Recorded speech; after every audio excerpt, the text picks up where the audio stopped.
They were kids in steel tubes, and they were about to break an empire. In 1945, the truth landed like a hammer. Less than 2% of the US Navy strangled Japan's lifelines. American submarines, fewer than 300 boats across the war, sank about 5 million tons of enemy merchant shipping.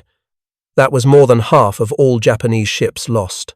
The smallest combat arm dealt the biggest strategic blow, and it did it in silence. The numbers feel impossible. Japan began the war with a merchant fleet above 6 million tons, carrying coal, rice, oil, and soldiers to a wide empire. By the summer of 1945, that lifeline was a wreck. Garrisons starved. Factories idled. The ocean did not just grow dangerous, it closed, and the people who closed it wore dolphins on their chests and grease under their nails. Listen to the theatre commander. We shall never forget that it was our submarines that held the lines against the enemy while our fleets replaced losses and repaired wounds, Admiral Chester W. Nimitz said. That line is not poetry. It is logistics. It means the boats kept pressure on Japan when carriers were battered and battleships were rebuilding, and they did it patrol after patrol. The crews were small. A Gutto-class boat fought the Pacific with roughly 70 men, 2 5-inch guns, and 24 torpedoes loaded. Early torpedoes often failed. Many ran too deep. Some struck and did not explode. Americans refused to accept broken tools as fate.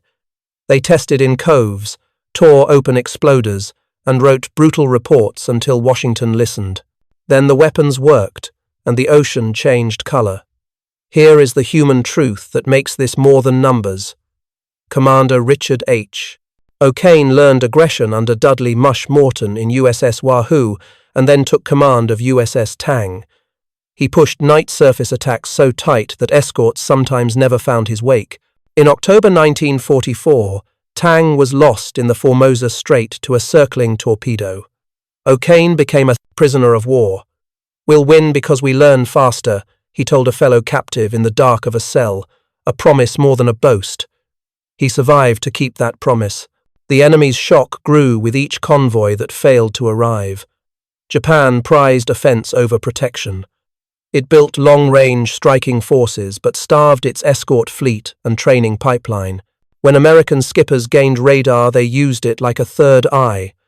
They surfaced at night, ran like wolves, and fired by the book and by feel. Merchant skippers hugged coasts. Escorts dropped charges by the crate. Yet sinkings rose, not fell. The Empire's map turned from blue lines to broken dots. What does it feel like inside one of those boats? The smell is oil and damp canvas. The sound is a steady diesel rumble that flips to electric silence when the dive klaxon bleats. Red lights. A pipe taps. The captain stands in the conning tower with a stopwatch and a voice that never jumps. Bearing. Range. Plot. Open outer doors. The weapons officer calls out, and the crew waits for the hit that may not come. Early in the war, it often did not. Later it came like clockwork. A boom, a second, the long roll of air punching out of a cracked hull. America's edge was not cruelty. It was competence multiplied by care. Submarines rescued downed aviators by the hundreds, dragging exhausted flyers out of burning seas during lifeguard duty on the road to Japan. The same boats that crushed tankers handed blankets and coffee to strangers. That mattered. It told every pilot that the nation would spend a submarine to bring him home. It told the enemy that Americans did not treat courage as disposable. Make the ledger plain. About 52 American submarines were lost, and roughly 3,500 men never came home. That is a casualty rate among the highest of any US service in the war. The silent service bled to win, and it never asked for a parade. Memorials list hull numbers like birthdays cut short. Sailors call the dead still on patrol. The phrase hurts because it is proud. Now picture the strategic board at Imperial General Headquarters. Reports stack like driftwood. A tanker missing in the South China Sea. A convoy ambushed off Luzon. Mines in the Tsushima Strait breached by American Hellcats. Port captains swear they are escorting as hard as they can. Admirals whisper there is not enough fuel to sortie the fleet at will, that coal cannot reach the steel mills, that rice rots on docksides. How can land armies fight when the sea conveyor is gone? It is a question with only one answer. The American answer looked like this: fix broken torpedoes fast, push radar tactics to the edge, promote talent no matter the pedigree, and give skippers the freedom to attack. It is the culture that made a farmer's son a submarine captain and turned a steelworker's kid into a master chief in the forward torpedo room. It is the culture that sent a small force into harm's way and expected it to return with results. When a doctrine did not work, it was thrown overboard. Here is a single holy smoke statistic to keep close. Less than 2% of the US Navy destroyed more than half of the ships Japan lost in the war. That is leverage. That is a country using brains as a force multiplier. That is what happens when a free people tell their best to solve the hardest problem and then get out of the way. Nimitz's tribute is the bridge to what comes next. The boats held the line so the larger fleet could heal, and while they held it, they tightened it. Convoys could not slip through. Harbors were not safe. Even rails would not be safe for long. Next, watch a single American submarine run into a guarded harbor at night and turn it into a firelit classroom on courage. And see Japan learn there is no square foot of water it can call home. The harbor was supposed to be a sanctuary. On a January night in 1945, USS Barb slid through black water toward Namquan Harbor on the Chinese coast, guided by radar and nerve. The captain was Commander Eugene B. Fluckey, a Maryland kid with a smile that settled crews and orders that shattered convoys. He kept the boat on the surface, engines hammering, bow wave throwing cold spray across the bridge. He was taking an American submarine into a nest of enemy ships to fire at point-blank range. Harbors are traps for both sides. They compress distance, amplify echoes, and crowd human error. Fluckey embraced the danger because speed and surprise were weapons too. Lookouts called masts. The navigator counted landmarks by silhouette. The fire control party spun dials and checked the angles off the bow. The captain's voice stayed even. Stand by to fire. Torpedoes ran. The first white bloom lit hull plates, then another. Men on freighters shouted in Japanese and pointed with hands that could not pull flames off steel. Inside the boat, the shock of the hits thumped through steel. Tools rattled. Coffee sloshed in a mug on the chart table. One petty officer whispered, "Sweet mother," and the chief quietly told him to get back to work. Above, escorts finally found their terror and started to move. Depth charges boomed behind the wake, but Barb was already racing out, engines at flank, crew ready to shoot again at anything that tried to block the path home. This was not luck. It was an American method, made brave by a specific man. Radar let the boat drive like a hot rod at night. Drills let the crew move like one arm. Doctrine let a captain choose pace over caution. Fluckey later said, "We don't drive men on board the Barb, we lead them." It was not a slogan. It was why men followed him into a harbor and came back alive. The enemy's shock began with the first explosion and grew with the second. Harbors were supposed to be shielded by nets, mines, patrol craft, and geography. Yet an American skipper had cracked the seal, lit ships on fire, and escaped. For the Japanese sailor who watched from a pier, the fear was simple. If the sea outside is deadly and the harbor inside is not safe, where do you go? It is a fear that eats at sleep and undermines orders. For the crew of Barb, the raid was a burst of light in a long, dark war. They had endured early dud torpedoes. They had endured depth charge patterns that make your teeth ache from the overpressure and your ears ring for days. They had eaten ice-cold sandwiches at 2 a.m. because no one cooks when the boat is running for its life. And yet they also laughed in the mess, passed magazines forward, and carved tiny dolphins from scrap metal to hand to shipmates who had earned them. In that steel world, courage felt like work done right. Here is why this matters beyond one raid. When Americans fixed their torpedoes and trained to use radar like a sixth sense, the night became an ally. Convoy after convoy paid for it. Some nights the ocean looked like a steel mill, with flares and burning oil drawing lines across the sky. Sailors on both sides watched and understood what it meant. The empire that trusted long lines of ships to feed its armies could no longer feed itself. Flucky's voice reaches across time. He wrote about making decisions fast and keeping faith with the men. He wrote about how a leader's calm is fuel for a crew. He praised chiefs by name. He made sure the young sailor who handled ammunition in the ready locker understood that his speed and safety were as decisive as a captain's angle off the bow. This is an American thing. Respect for the person doing the work and the insistence that excellence lives everywhere on a team. A single raid can teach a nation. It teaches that hard problems yield to courage plus craft. It teaches that technology only matters when joined to character. It teaches that kindness survives even in violence.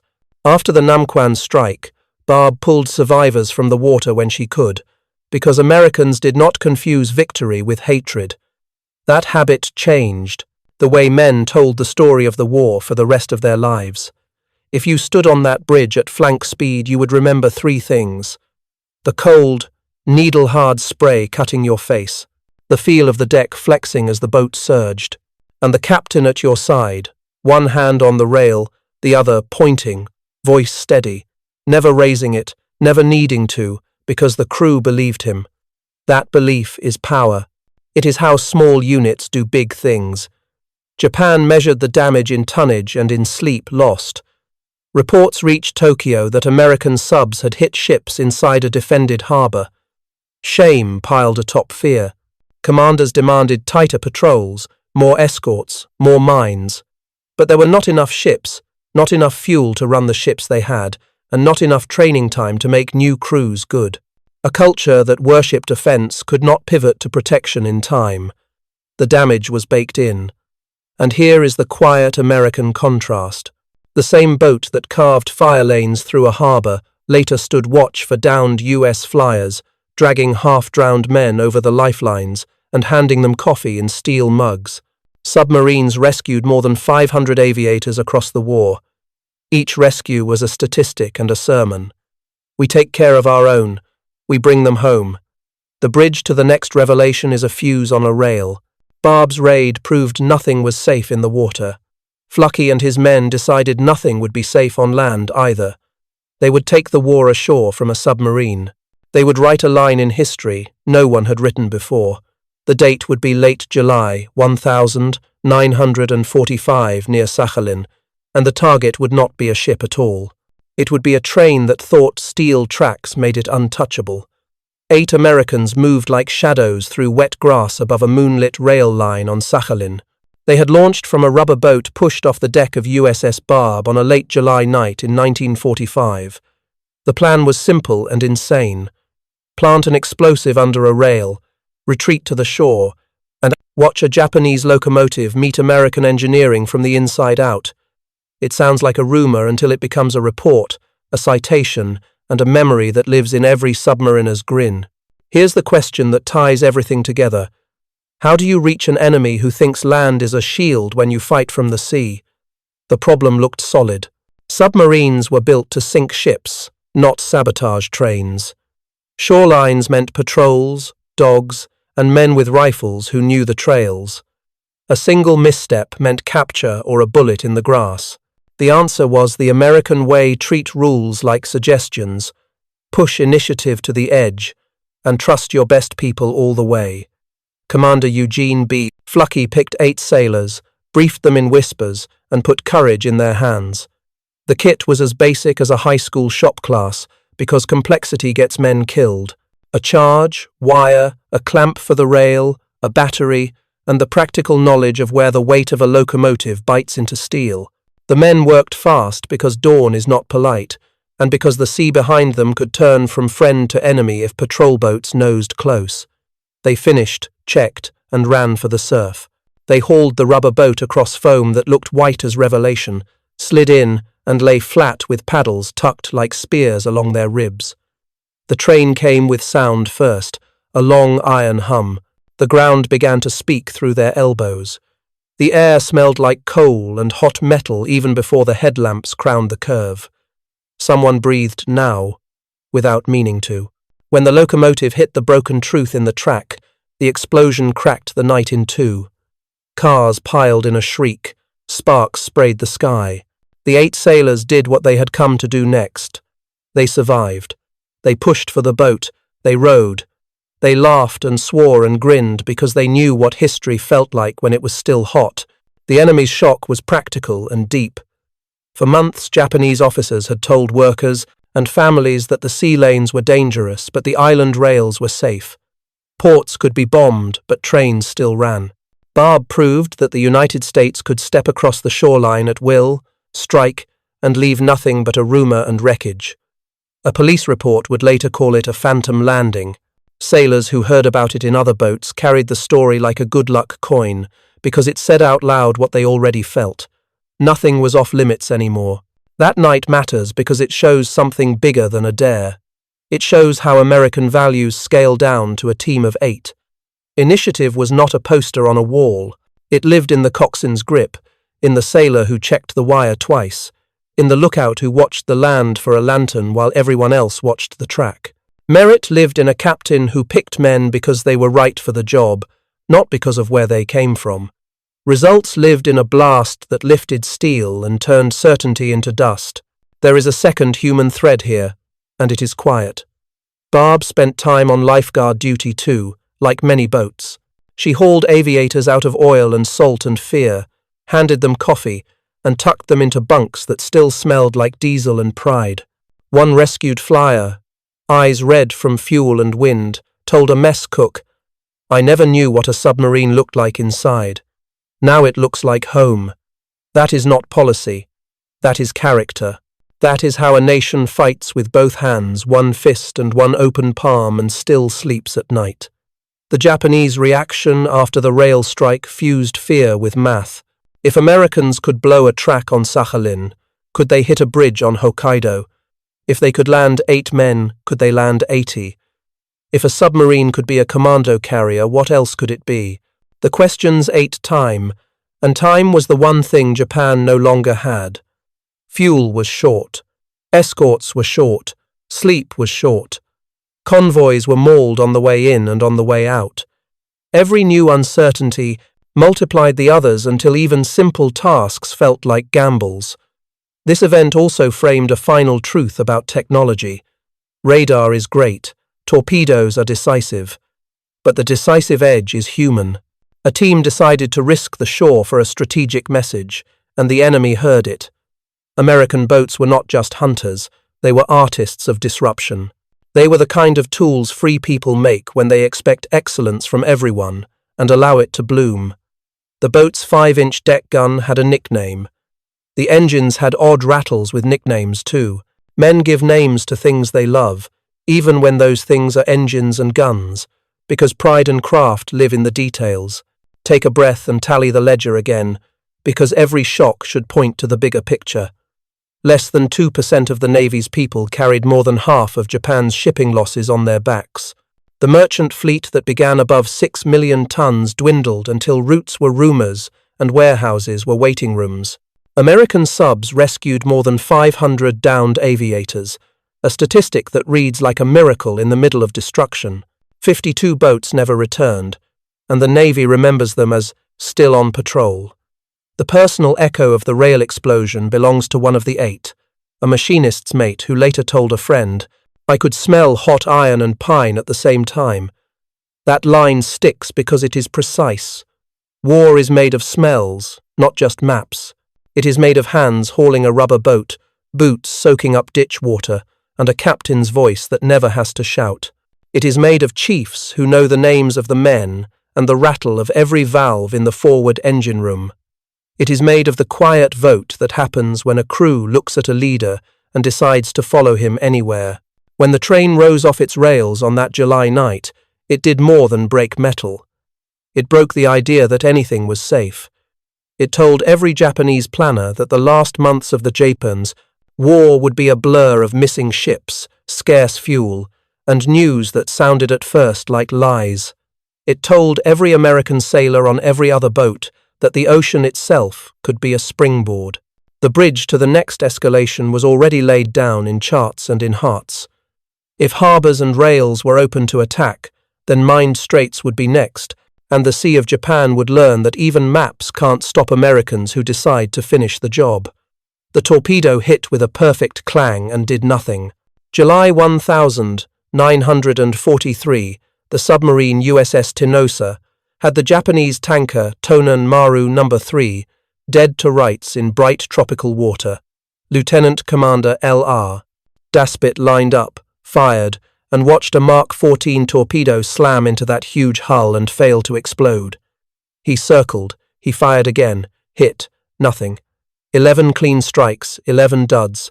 Men cursed into their sleeves so depth-charge crews could not hear. It felt like a joke told by the ocean itself. But Americans do not accept broken tools as fate. They go wrench in hand and fix the problem. The Mark 14 was fast and sleek. On paper it was perfect. In practice it ran too deep.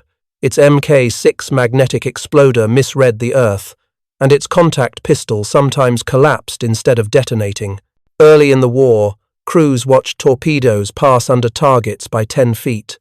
They watched perfect angles turn into harmless thumps.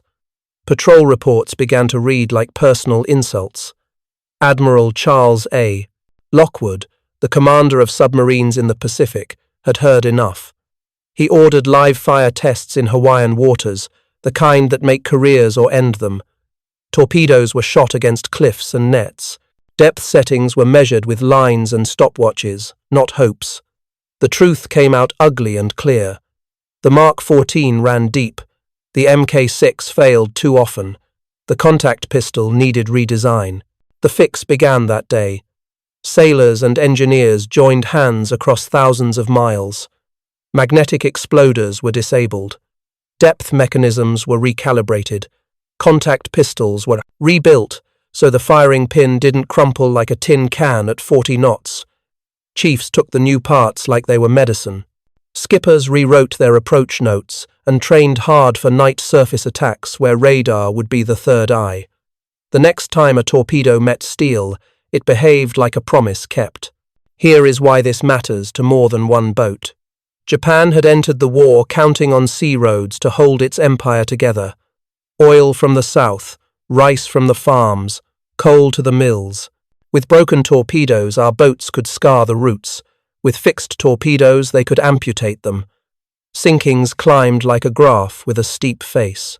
In 1944 alone, shipping losses began to exceed Japanese shipbuilding by a staggering margin. The empire bled out through holes punched by weapons that finally did what they were built to do. Listen to a voice from the other side of the wire. A British POW rescued from a freighter torpedoed after the torpedo fixes remembered the moment he realized he might live. "They pulled me up by my belt," he said, teeth chattering from oil and cold. "Someone shoved a mug in my hands. Coffee, American coffee." I started to cry. That is not policy. That is character. The same force that burned the sea lanes saved the men the enemy had left to drown. It changed how stories were told, even by those who had suffered. Walk back into Tinosa's control room in your mind. Oil, sweat, pencil shavings.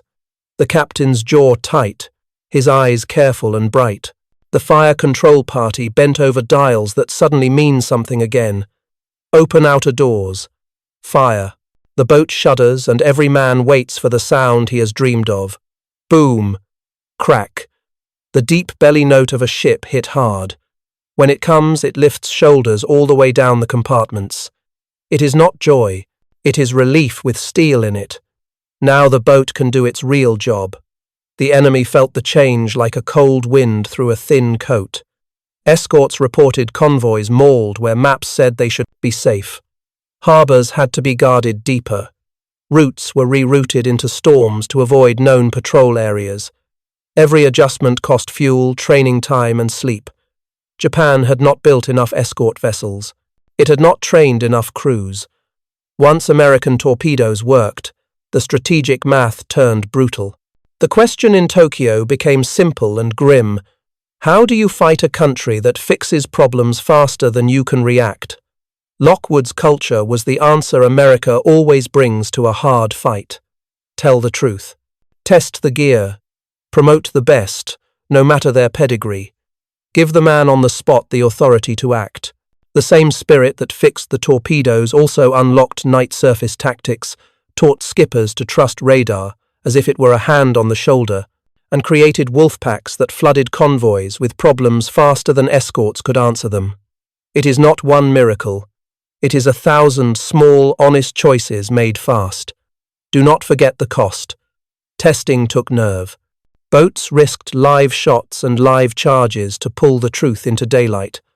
Others paid in blood while fixes moved from paper to patrol. 52 American submarines never returned. About 3,500 men did not come home. The silent service carries their names on a roll called "Still on Patrol," a phrase that tightens the throat. The victory that followed was not free.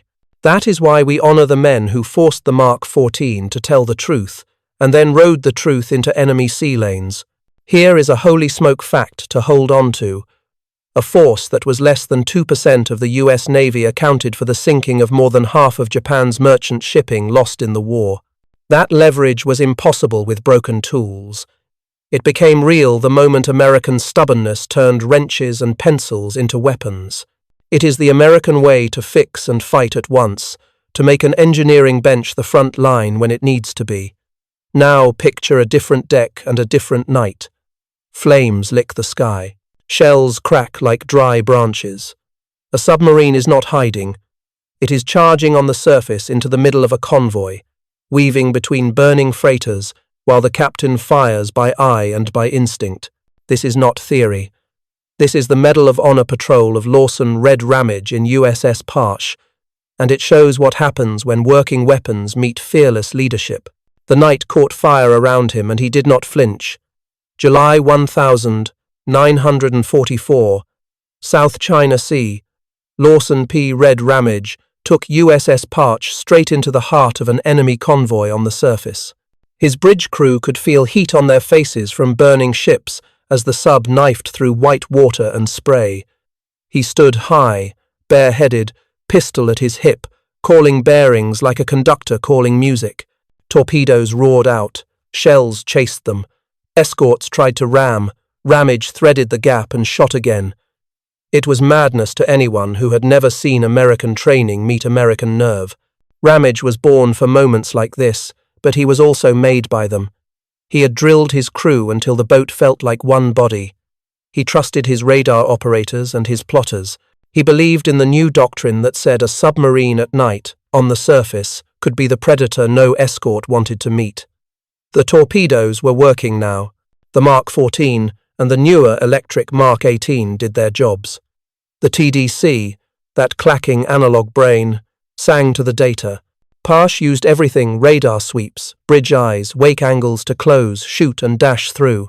A Japanese merchant sailor who survived that chaos remembered later. The sea was a street full of fire.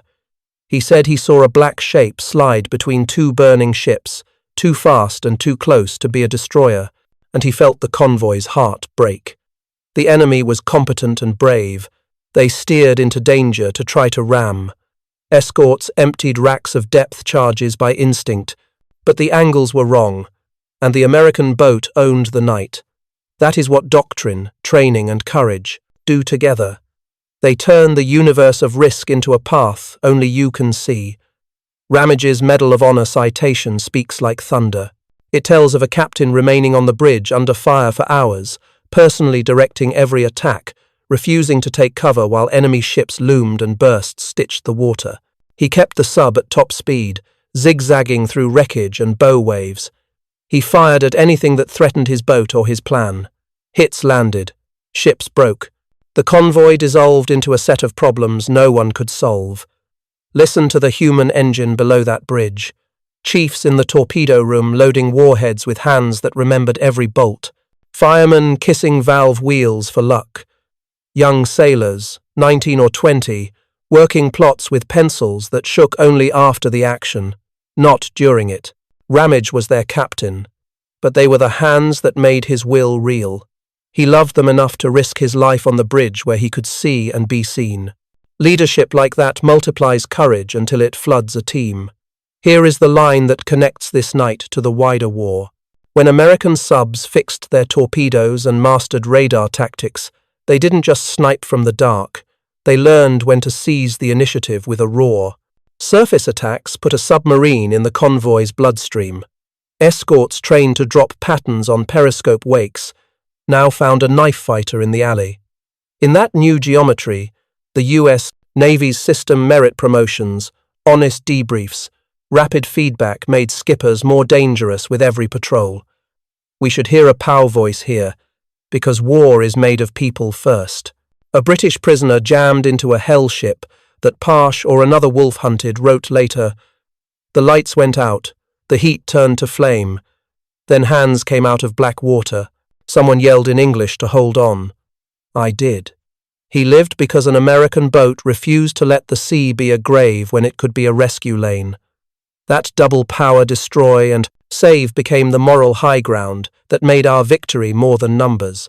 Japan felt the pressure in the most painful way a navy can. Its sailors lost faith that the next order could be carried out with fuel, escort, or luck. Convoy planners saw routes that were deadly yesterday become worse today.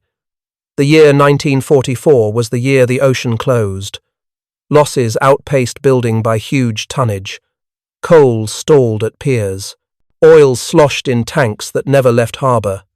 Army units on distant islands rationed bullets because freighters stopped arriving.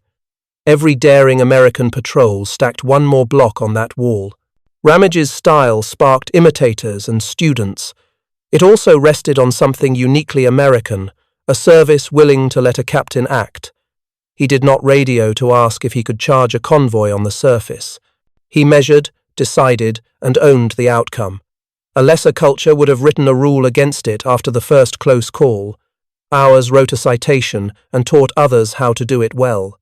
That is why a small force could deliver a big result. Trust multiplies speed. Speed multiplies shock. What comes next is not a roar. It is a system. A captain who turned the conning tower into a math class. A crew that made precision look like magic. Richard H. O'Kane of USS Tang took the same tools, radar, TDC, working torpedoes, and made them sing in perfect time. He asked a question every great American asks: how can we do this faster and better without wasting a life? The answer changed what a single boat could do to a convoy before the first escort even knew where to turn. He stood in the conning tower with a stopwatch and a quiet voice and turned chaos into a plan you could write on a napkin. Richard H. O'Kane believed that precision is a kind of courage. He learned under Dudley Mush Morton in USS Wahoo, then took USS Tang, and made night surface attacks feel like mathematics set to engine noise. The bridge smelled like salt and hot metal. The TDC clacked like a metronome. Men listened to his orders the way musicians listen to a conductor they trust with their lives. Here is the question that frames his genius, and it is a problem as big as the ocean. How do 12 torpedoes erase a convoy before their escorts can even pick a direction? The problem is ugly. Night hides enemy ships, but it hides you too. Radar gives ranges but not invincibility. Friendly subs may be nearby. Escorts can ram. The sea is full of noise and lies. O'Kane's answer was American to the bone. Drill until judgment becomes reflex. Use technology as a lever, and give your people a plan so clean they can run it in their sleep under fire. He broke the attack down to first principles. Close on the surface at night using SJ radar until the range smelled like danger. Angle on the bow that the TDC could eat without indigestion. Fire fast, shift targets, and fire again. Turn the sub into a moving firing line, not a crouching sniper.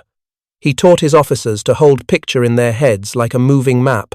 He made sure the bridge and the plotter and the torpedo room felt like one nervous system.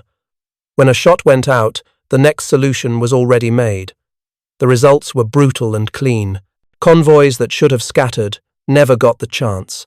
Escorts ploughed toward wakes that would be gone by the time they arrived. Ships blew out windows and listed before their bridge crews understood they had been in the crosshairs. Tang wrote patrol reports that read like an engineer's diary.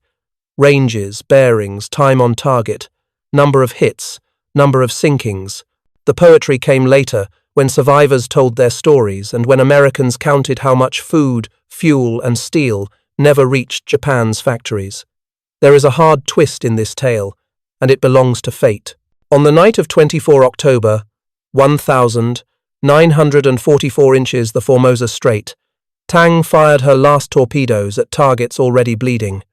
One fish curved back in a deadly circle, an ugly habit known to submariners. It smashed into Tang's stern and sank her. O'Kane found himself in the sea with his surviving crew, then in captivity. He had led the most lethal American submarine of the war and now wore rags in a prison where men learned patience and pain. A fellow prisoner later quoted him whispering in the dark, "We'll win because we learn faster." It was not bravado. It was a sketch of the whole American approach. When torpedoes failed, we fixed them. When doctrine lagged, we wrote new doctrine. When a captain found a better way to fight, we made that way a lesson for everyone.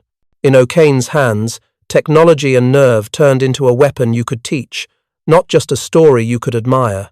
That is how victory becomes repeatable. The enemy saw the effects in dispatches that felt like warnings. Convoys that appeared on one end of a route vanished before they should have. Escorts zigged into water already empty of targets.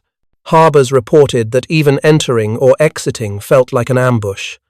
The pace of loss in 1944 and into 1945 created gaps no construction plan could fill.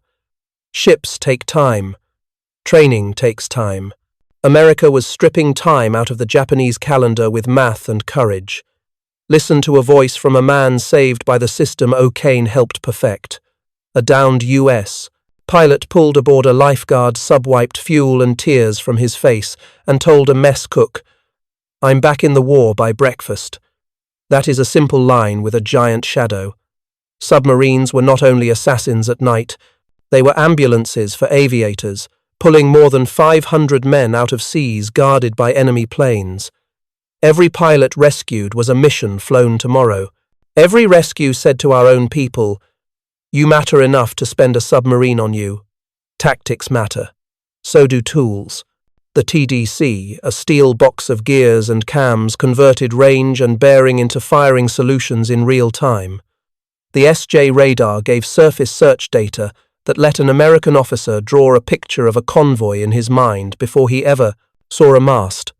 The 5-inch deck gun, the Thunderstick, made night surface chases deadly for small escorts and stragglers.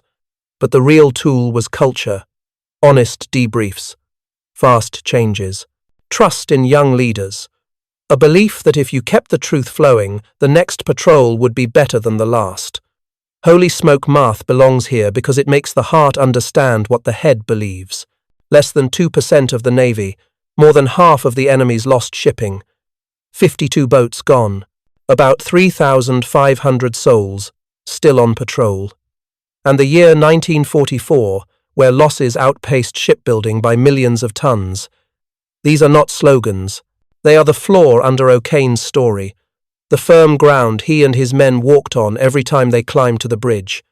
When you end this chapter, remember the feel of that small room at the top of the boat. Red lights, sweat-cutting tracks on faces lit by instrument glow. The captain's voice calm as a clock. Bearings called. Doors opened.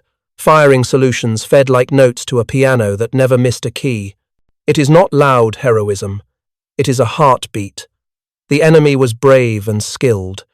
That makes the American win mean more, not less. We beat competent men by being better and faster every week of the war. The bridge to what comes next is simple and sweeping. If one captain's precision could dismantle a convoy, imagine a fleet of boats doing it from the Sea of Japan itself. Past minefields and narrow straits the enemy swore were safe. Operation Barney would take 9 American submarines through the Dragon's Teeth into water Japan thought untouchable. When even those last refuges burned at night, the Empire understood the truth. Nowhere on any map could keep out a free people who had decided to finish the job. He hit the water hard, and the world turned to fire and salt. The 2nd of September 1944, a TBM Avenger from Torpedo Squadron 51 went down near Chichijima in the Bonin Islands. The pilot was a 20-year-old naval aviator named George H.W. Bush. His parachute opened. He splashed into oil-streaked swells. Japanese boats moved to seize him. Then a periscope slit the waves, and an American conning tower rose like a promise. USS Finback, SS-230, on lifeguard duty, gunned toward him. Sailors hauled the soaked pilot over the lifelines, shoved a blanket and a mug into his hands, and threw the boat into a crash dive as enemy aircraft appeared. They saved him in the middle of war and then went back to save more. Lifeguard duty started as a practical idea and became a moral signature. Submarines took station along bomber routes and carrier strike paths. They listened to frantic radio calls and homing signals. They dove under strafers and threaded between reef and shoal. They learned the nicknames of planes by engine note B 29 seconds with their deep drone, F6F Hellcats purring closer to the water. When a pilot splashed down, the nearest boat sprinted. Ropes flew. Corps men worked. A wet American woke up under red lights to the smell of diesel and coffee and the sound of men calling him Buddy. Over the course of the war, the silent service rescued more than 500 downed aviators. That number carries a heartbeat. Each man returned to the fight. Each rescue said, "We do not leave our own behind," even at periscope depth. The enemy felt that message too. Japanese fighter pilots saw American submarines lurking like angels under the battle, snatching flyers out of the sea they thought would hold them. It chipped at morale. If downing an enemy pilot no longer removed him from tomorrow's raid, what did victory in the air even mean? Convoy guards already feared torpedoes at night. Now, coastal garrisons learned to fear a periscope by day because it might mean a man racing away from capture. Submarines did the impossible, twice ruined shipping lanes and boosted American air power at the same time. Listen to the voices that came out of those hatches. A soaked Marine Corsair pilot scribbled a thank you on mess paper. "I'm back in the war by breakfast." A radioman from a B-29 said, "They grabbed my harness and then a cup found my hands." A young sailor in the forward torpedo room told a rescued flyer, "Head down. Breathe slow. You're safe." These are not speeches. They are stitches, one by one, that pulled a nation's will tight. The same hands loaded torpedoes, handled guns, and poured coffee. The same boat that sank a tanker at night rescued a kid at dawn and got him home. This was not a soft assignment. Lifeguard pickets took real heat. Enemy float planes strafed the slick where chutes fell. Patrol boats closed fast. A boat that stayed too long risked a depth-charge trap. Yet the orders held because the logic was iron. Every aviator saved meant a veteran wingman tomorrow. Every rescue told every other flyer, "Take the risk. America will meet you halfway." It turned fear into daring. It turned daring into results. Morale is math too, and our math was better. Set the scene inside one of those compartments. Red bulbs glow. A rescued pilot's life vest drips on the deck. A corpsman checks pupils with a penlight, mutters, "Good," and the kid tries not to shiver. The boat angles down as the diving officer calls out angles and depths. The helmsman feels the trim in his wrists. The captain stands at the periscope with a slow turn, then orders a change of course to avoid a searching destroyer.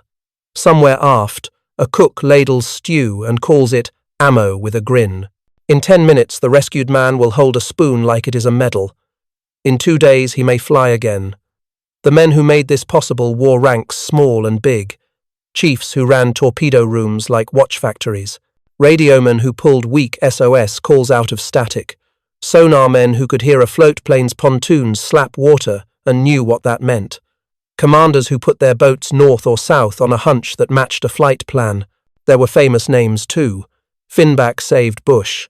Other boats Celian, Tang, Barb, Skate pulled men from seas that should have kept them. The silent service did not brag. It logged rescues in the same neat hand as sinkings. When the war ended, those lines felt like the truest part of the ledger. The enemy's shock came with a calculation. If submarines could both kill shipping and return aircrew, the multiplier was crushing. Factories that got no oil also got no rest from raids. Bridges that lacked replacement parts also lacked sleep. Coastal defenses learned that even victory over a plane might not mean a captured pilot to interrogate. An empire already short of fuel and escorts now ran short of illusions. There was no safe corner of the map where American ingenuity could not reach. Holy smoke, truth lives here too. The same force that sank roughly 5 million tons of merchant shipping, more than half of all Japanese shipping lost, pulled more than 500 Americans out of ocean graves and handed them back to the war. Less than 2% of the Navy did both with the same calm hands. That is power married to mercy.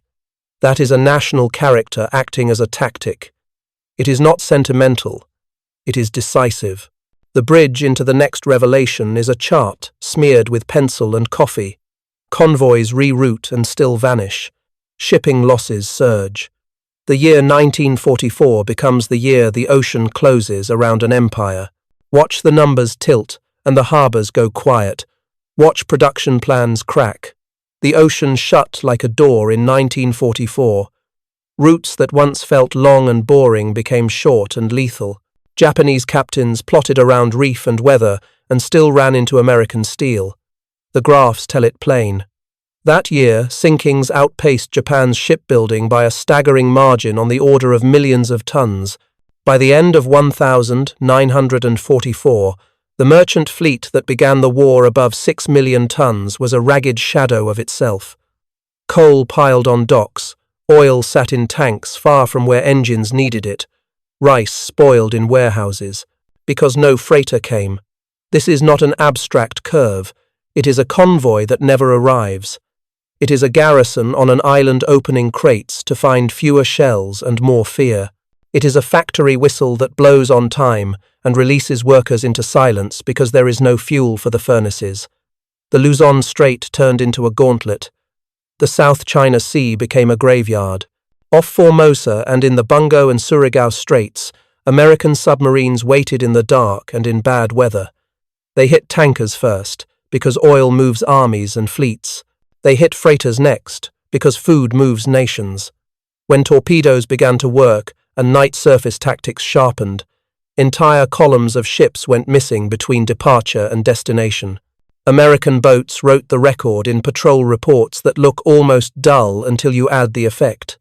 Bearings, ranges, time on target, estimated tonnage, confirmed sinkings, names of ships, if identified. Then a clean signature and a sober note on torpedo performance. Multiply this by all patrols in 1944 and you get a picture of national competence. This was a system doing what it was built to do, fix what was broken, promote men who could fight, and let them act fast. The enemy's shock registered in orders that sound like panic. Add escorts, change routes, travel only at night, hug the coast. Then the coast became dangerous too. Mines could be laid, subs could linger. Radar-equipped skippers could read a shoreline like a book in the rain. Convoy planners in Tokyo faced a cruel truth. There were not enough escorts to guard every route, not enough fuel to keep every escort at sea, and not enough time to train crews to the level the crisis demanded. They were trying to outrun a tide with their boots tied together. Look at a dockyard in late 1944. A foreman stares at a schedule and shakes his head. A ship that should leave tomorrow will leave next week, or next month, or never. A lieutenant barks orders at a work party filling drums because a tanker is late, so late that the drums may have to go on a smaller ship that will need twice the escorts. Everything becomes a compromise. Every compromise becomes a risk. American pressure had turned ordinary logistics into a daily gamble. That is when empires lose, when routine becomes roulette. Here is a human witness in the middle of this big math. A Dutch POW forced to load cargo at Formosa watched cranes stand still and wrote, "No ships came. No ships came." 4 words that explain strategy better than any classroom. No ships came to carry coal to steel mills. No ships came to move rice to cities. No ships came to take troops off islands where they would later surrender in place because no one could reach them. The silent service did not just sink ships. It dissolved the glue between far-flung pieces of a war machine. Holy smoke, numbers belong in this view because they anchor the drama. American submarines were a sliver of the Navy, less than 2%, yet they accounted for more than half of Japan's total merchant tonnage lost. In 1944, the imbalance between sinkings and construction bent the curve toward collapse by roughly 2.5 million tons. Those are not estimates whispered over maps. Those are official ledgers collected after the war, checked by both sides. They read like an obituary written in black ink and salt water. There were names inside that tonnage. USS Flasher racked up a patrol that crushed tankers and freighters in the South China Sea. USS Barb hunted coastal traffic like a wolf in a pasture. USS Tang wrote a record patrol before fate cut her down. Other boats, Gato, Balao, Seahorse, Darter, Dace, added lines that all point the same way. The fleet did not need every boat to be famous, it needed every boat to be competent. Competence is the quiet superpower of a free people at war. Japan's admirals understood too late that offense had blinded them to defense. Battleships and carriers meant little without oilers. Army, divisions meant little without hulls to carry them. Aircraft meant little without aviation gas delivered where wings needed to lift. Building merchant ships under air attack was hard. Protecting them across hundreds of miles of ocean was harder. Doing it while the enemy learned faster was hardest of all. In 1944, the speed gap became a chasm. Listen to a line from a Japanese petty officer captured after his freighter broke in two. "We were told the sea was ours by night. It is yours." That is a hard compliment to win. It says that our technology and training translated into visible ownership of a battlefield that changes every second. Radar, sonar, disciplined navigation, and the will to press an attack created a feeling among enemies that the ocean itself had picked a side. When an enemy senses that, events move quickly. Do not ignore the cost that purchased this outcome. 52 American submarines did not return. About 3,500 men are still on patrol. The casualty rate for the silent service was among the highest of any American branch in World War II. And yet patrol tempo went up, not down. Sinkings rose, not fell. Courage did not ebb. That is not luck, that is culture. It is the United States asking much of its best and honoring them by making their sacrifices count. Now the bridge to the next act tightens to a narrow strait on a map. The Sea of Japan looked like a safe bowl with minefields at the rim. Tokyo believed the barrier would hold. We believed good charts, new sonar, and disciplined piloting could carry boats through the dragon's teeth. Operation Barney would send 9 American submarines into waters the enemy called untouchable. When those last refuges turned deadly, the word collapse finally described more than a graph. It described a nation's supply line snapping all at once. They called themselves Hellcats and pointed their bows at the dragon's teeth. June 1945, 9 American submarines set out to penetrate the Sea of Japan through the mined Tsushima Strait. The plan had the clean lines of American problem-solving. Study currents, chart mine belts, fit boats with a special frequency sonar tuned to catch mines in time, and then trust disciplined navigation more than any prayer. Admiral Charles Lockwood pushed the idea because he knew what lived behind the straight coastal traffic that thought it was safe. If submarines could hunt inside that bowl, the last reliable routes feeding Japan would shatter. Picture a conning tower under low clouds, the sea grey and wrinkled, the boat trimmed to ride shallow. A navigator bends over a chart, pencil like a scalpel. The captain stands easy but alert, eyes moving, voice reserved. Sonar whispers about a faint metallic echo, not like a ship, a sound like a bell under blankets.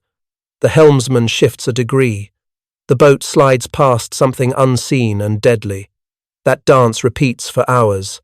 It is bravery expressed as restraint, ingenuity as patience. Men crack jokes to keep hands from shaking. Someone says, "Next stop, the inside of the map."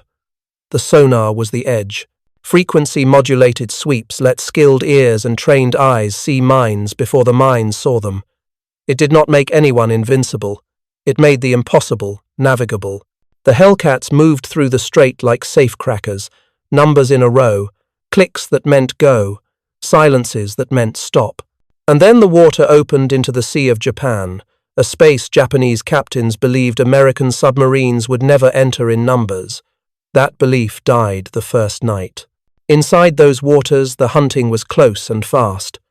Coastal steamers hugged shorelines, freighters moved in short legs, traffic moved because officials believed mines and straits would be enough, and because fuel was so short that only short runs made sense. The Hellcats tore into that pattern. Night surface attacks returned. Radar did the old magic. The TDC sang. Torpedoes hit and hit again. Shipping officers who had promised safety learned they had promised nothing. Dockside rumors turned into dispatches. Submarines inside the sea. The enemy's shock included a name. Bonefish went missing. She had entered the sea and never returned. Later reports pointed to depth charges in Toyama Wan. Her loss burned a line in every captain's mind. Courage has a cost. And still the operation pressed on, because the logic was larger than one boat. If the Sea of Japan was no refuge, then nowhere remained. That is what Lockwood bet on, and that is what the crews, Skate, Spadefish, Tunny, and the rest made real with nerves and skill. Listen to what discipline sounded like. Right rudder, 1 degree. Steady on course. Range to land, 4 miles. Speed for quiet. No drama in the words, all drama in the stakes. A minefield is patient and dumb. The answer to it must be patient and smart. American crews married their new sonar to dead reckoning and shoreline fixes. They counted seconds. They measured set and drift. They felt the boat talk through the deck plates. This is American excellence. Not a shout, but a steady hand that makes the world yield. American boats inside the sea did more than sink tonnage. They erased options. Coastal traffic slowed and then scattered. Schedules slipped. Loading crews waited for ships that never appeared. The army units on Hokkaido and along Honshu's coast felt shortages bite harder. Rice shipments thinned. Coal dribbled. When the B-29 seconds came, the factories they aimed at had already lost an invisible war.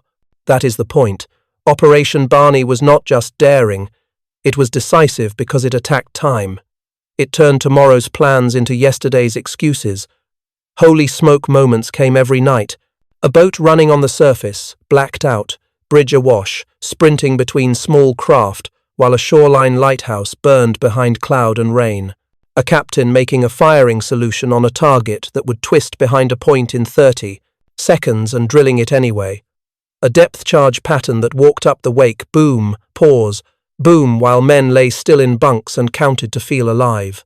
And then, after all that, a rescue of survivors, when it could be done without suicide, because the impulse to save did not leave anyone who wore dolphins. Bonefish did not come home. Her loss is a bell that tolls inside this story. The Navy marked her still on patrol, and the phrase fits the mood of that summer. Men did something almost no one thought possible. They accepted the risk. They took the hit. They finished the job. Lockwood wrote later that the Sea of Japan patrols proved what faith in crews and fast adoption of new tools could do. He was right. It is not equipment alone. It is trust top to bottom and back again. The enemy's staff tried to answer with orders on paper. More patrol boats, more eyes on the straits, more suspicion. But the currency that matters is time, and they were broke.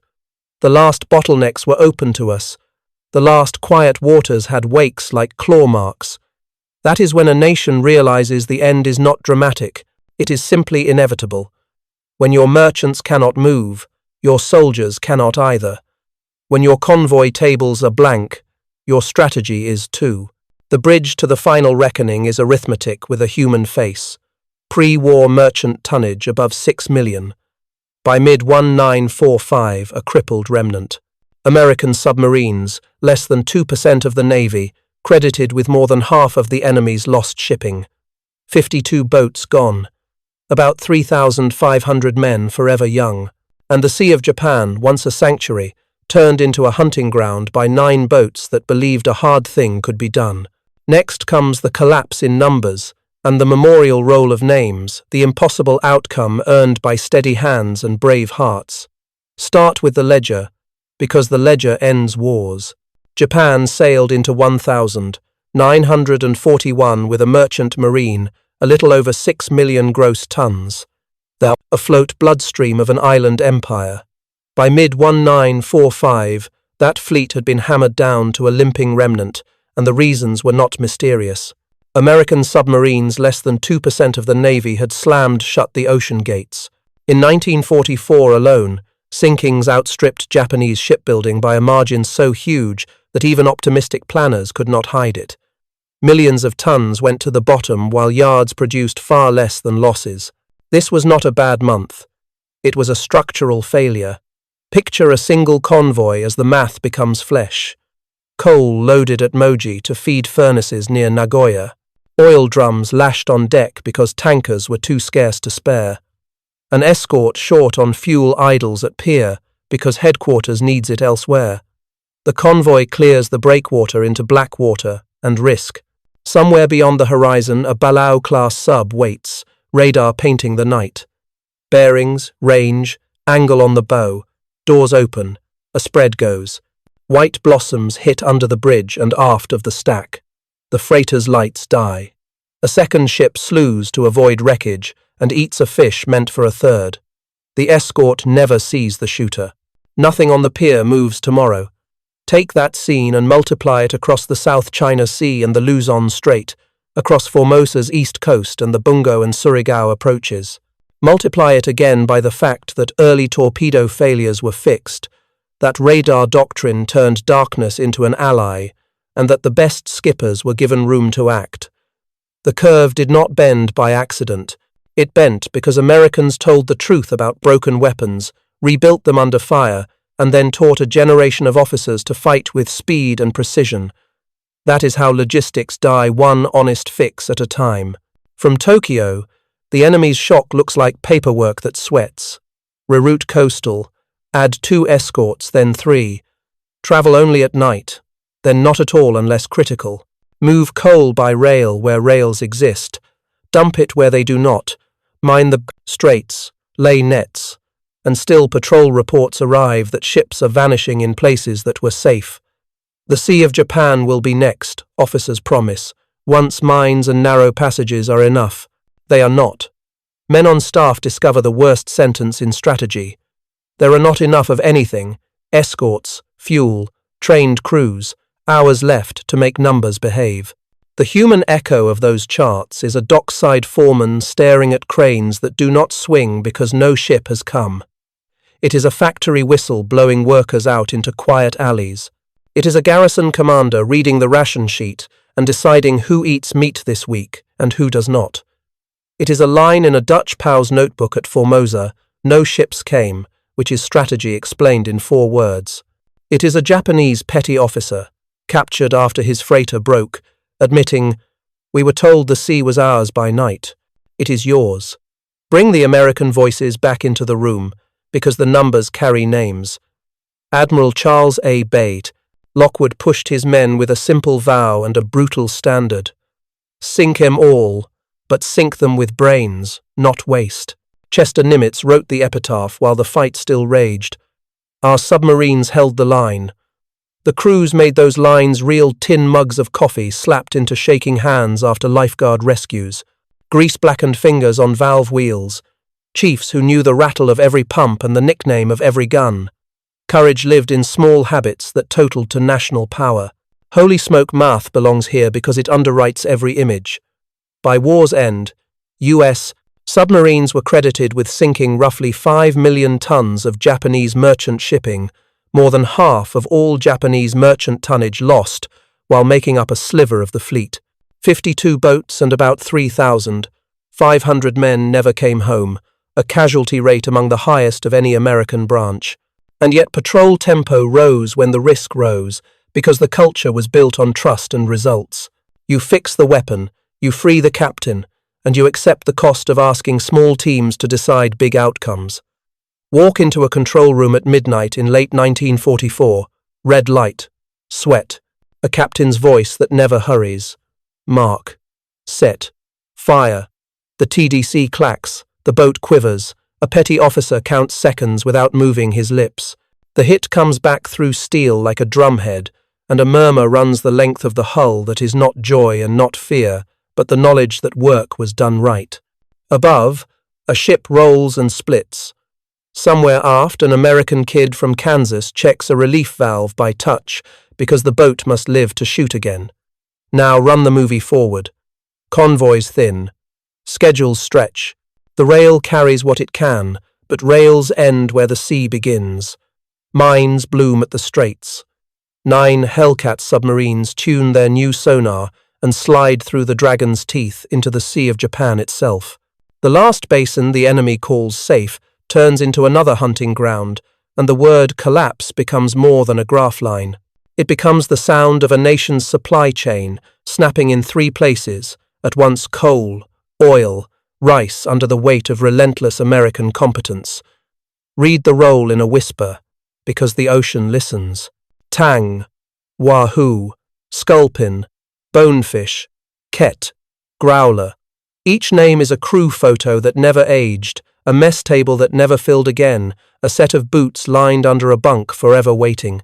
52 boats did not return. About 3,500 American submariners are listed as still on patrol. That phrase hurts because it is proud.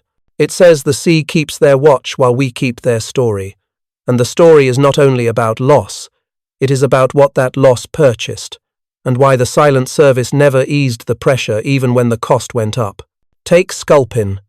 In November 1943, after a savage fight with a destroyer, she was pounded into a place no crew should have to go. Survivors were captured. Some later found themselves aboard the Japanese carrier Chuyo, a transport pressed into odd service. On 4 December, as weather clawed the sea near Honshu, USS Sailfish stalked and torpedoed that carrier. The ship went down with many of the very Americans the Japanese had taken. A knife, twist of fate that veterans still speak of with a shake of the head. One survivor would later say, "The ocean chooses no favorites." He was right, and still American persistence never bent. Remember Wahoo, lost in La Perouse Strait in October 1943 after a career of audacity under Dudley Mush Morton. Remember Growler's brawl with a gunboat at pistol range. Remember Tang's last patrol, when a circling torpedo shattered the most lethal American submarine of the war and sent Richard O'Kane to a POW camp with the taste of cordite still in his mouth. Remember Bonefish, vanished in the Sea of Japan's Toyama waters after depth charges walked up her wake. These are not footnotes. They are the weight under every statistic that feels too neat to be real. Ask why Americans kept pressing when the ocean answered with names. The answer lives in the culture on those boats. Chiefs who could fix anything with a file and a curse. Young officers trusted with decisions that mattered in seconds. Captains who stood on the bridge in fire and salt because leading meant being seen. After bad patrols came honest debriefs. After honest debriefs came better patrols. The boat learned. The squadron learned. The force learned. That is how grief is turned into victory, by refusing to lie to yourself and by honoring the dead with work that makes fewer men die tomorrow. Add the other face of the silent service to the memorial.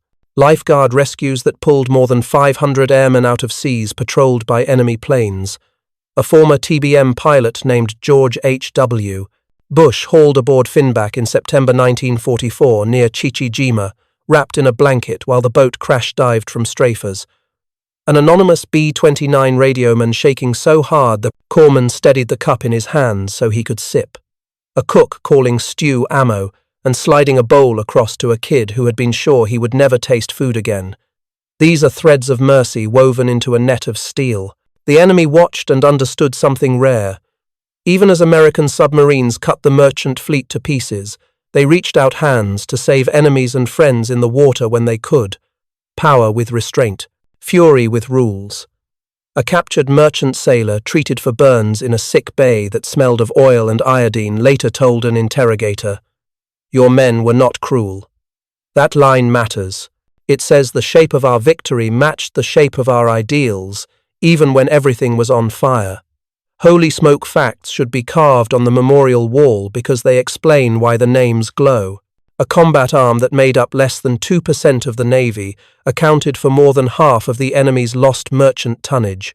Every percentage point is a patrol report signed by a captain whose crew had to go back out again in 6 weeks. Every 1,000 tons sunk is a day of life for an American infantryman who did not have to fight a reinforced enemy on a beach the enemy could not resupply. Every lifeguard rescue is a mission flown tomorrow by a veteran pilot instead of a green replacement. Stand in a control room that will never see port again. The red bulbs are still. The glass on the depth gauge is cracked. A coffee cup floats and taps the overhead with each roll. Tick, tick, tick, like the last seconds of a clock no one can wind. Somewhere above, oil burns on the surface. Somewhere far away, a family keeps a porch light on out of habit. We do not sentimentalize this. We respect it. We say the names, and then we say what those names bought. Time and space, the two currencies of war, move to appear at Pearl Harbor where the living tie up to a quiet thunder of lines on bollards. A band plays. The chaplain waits for the right families. The captain steps, down in a uniform dark with salt and engine sweat. He shakes hands. He writes letters to the mothers of men who did not come back and tells the truth without draining it of dignity. Then he goes to the debrief and tells another truth. What worked, what failed, what must change before the next patrol. That is how a free people fights, eyes open, heart steady, results demanded. The end looked like numbers and felt like hunger. Japan's merchant fleet, which had floated above 6 million gross tons in 1941, could no longer carry coal to mills, oil to fleets, or rice to cities by mid-1945. Army garrisons on islands stared at empty horizons. Factory whistles blew into silence. Trains clattered across bridges with cargo that should have floated. The ocean, once a moat and then a highway, had become a wall. And the mortar in that wall was American submarines, fewer than 300 boats in service at any one time, crewed by men who solved problems fast and hunted even faster. Start with the revelation that cuts through argument. A force that made up less than 2% of the United States Navy delivered more than half of the merchant tonnage losses Japan suffered in the war. That is leverage on a civilizational scale. It happened because we admitted failure early. Mark 14 duds, magnetic exploder lies, depth-setting errors then replaced excuses with tests and redesigns. It happened because radar doctrine moved from paper to bridge, because the TDC turned human judgment into firing solutions, because night surface attacks became a craft you could teach. It happened because captains like Flucky, Ramage, and O'Kane were trusted to act without calling home. Add the impossible sounding and absolutely true. While strangling an empire's shipping, the silent service also rescued more than 500 downed American flyers, including a 20-year-old pilot named George H.W. Bush off Chichi-jima. That is America in one image: hand on a torpedo tube at midnight, hand on a shivering shoulder at dawn.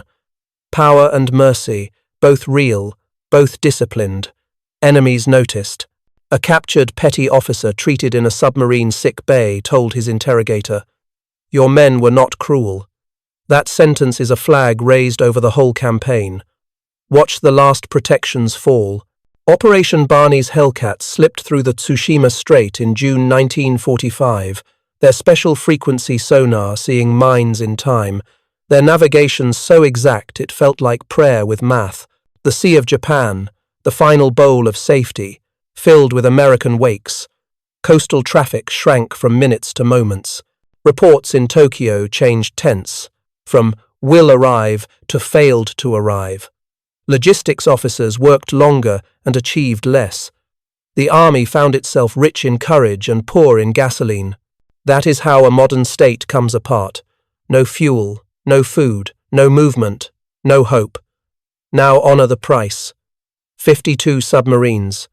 About 3,500 men. Names on bronze and granite, mess tables empty forever, bunks made tight by hands that never returned.